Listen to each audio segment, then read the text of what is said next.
Okay, dude, seriously, we need to get this video done now. Nah. No, we gotta do the video so that we can get back to the student project before you fall asleep. Fine. I'm Steve Danga, question of the game.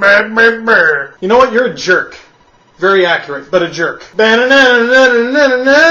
is the only reason that this video is even getting made. Coffee. Woo! I'm sorry you had to see that. I'm normally much better at guitar, but a lot like the Leafs, I gave away all my picks. Oh, never mind, I found it. Yeah.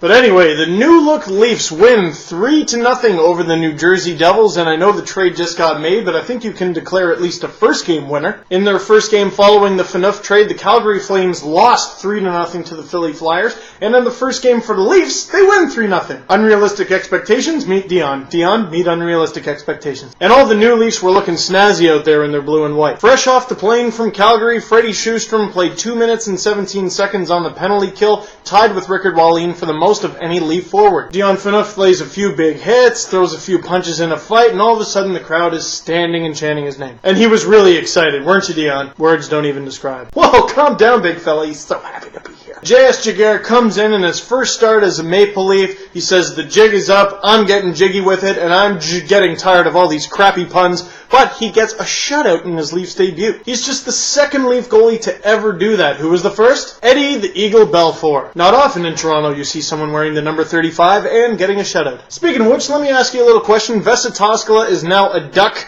Does that make it okay to call him the Flying V? Oh yeah, I like that. I like it a lot. I'm really going to miss that impression, are you? But enough about the trades. The Leafs really came out firing in this one. And big surprise, they finally let an opponent outshoot them and they win. Nikolai Kulemin opens the scoring with a goal assisted by Rickard Wallin and Freddie Sjostrom. Now what'd you guys think of that fight? Because fans either seem to go nuts for it or they criticize him for keeping his visor on. Some are saying Phaneuf should have taken his helmet off. Others are saying, hey, White started it. But what do you guys think? Whether you agreed with it or not, in my opinion, Phaneuf did not look normal out there. And by that, I mean it looked like you took the prototypical Western Conference player and plunked him right down into an Eastern Conference game, which is kind of what happened. The type of player you don't have to look for very long because he's the one hitting everything that moves. Following that, Phil Kessel scores his third goal in 2 games to make it 2-0 Toronto. And on a Bolshevik blast, the Leafs made it 3-0. Wow, against the Devils? But not so fast. Remember what happened the last time the Leafs got a 3-0 lead? Does anyone know the Heimlich? But May, the Leafs hold on. Jiggy gets a 30-save shutout in his Leafs debut, and the Leafs win 3-0. Which begs the question of the game.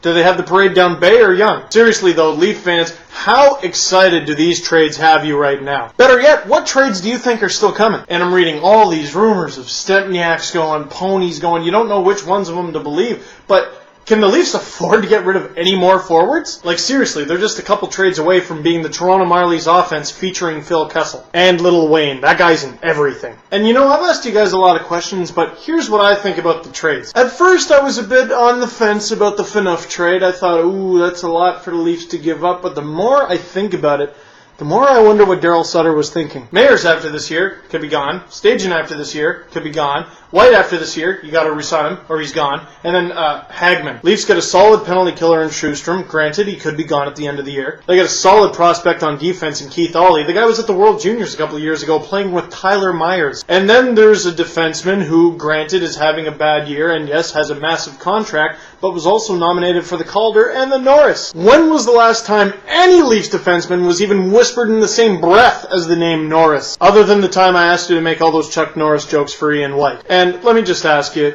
how much are you going to miss that mustache? And what's even more exciting about these trades, it's not the quality of them, it's not the quantity of them, it's the fact that the Leafs are, as Brian Burke said, still open for business. Now for why this video is late. Look around! I am graduating in April, and in order to get that $20,000+ piece of paper, I have to complete what is called a practicum project, something I and my classmates have been working on since September. And like every other student I know, my blood type is currently double-double. Fun fact, a lot of Americans don't know what that is. It's 2 creams, 2 sugars. You're welcome. Here to talk a little more about our practicum project is the editor who has had to edit 50 hours of footage down to 22 minutes, William Moles. Will, how are you feeling? I hate my life. So that's it for this video. Add me to LeafSpace, Facebook, and Give me Twitter. my laptop back! Okay. Leaf Space, Facebook, Twitter. Bye. Da-na-na-na-na-na-na. Coffee is the only thing that makes this video even remotely physically possible. Coffee.